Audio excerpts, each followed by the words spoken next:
pamirsa sadayana wilujeng patepang deui sareng simkuring dina acara Warta Sunda Simkuring bade ngadugikeun sabaraha warta anu parantos disiapkeun ku redaksi warta anu kahiji. Sajumlah wewengkon di Jakarta jeung sabadeureunana dilaporkeun angin kuat serta hujan badak. Tina video anu beredar katinggal dina poe Kamis 9 Februari 2023, hujan jeung angin gede nenggel hiji tempat parkir hotel di Ancol.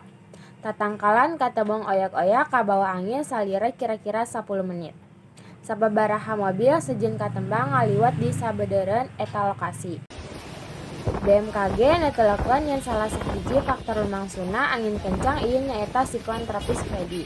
Salah sahiji faktorna nyaeta padi siklon tropis. Potensi hujan kalayana intensitas sedang sampai lebat. Dibaturan angin kencang di wewengkon Lampung, Banten, DKI Jakarta, Jawa Barat, Jawa Tengah, jeung di Yogyakarta.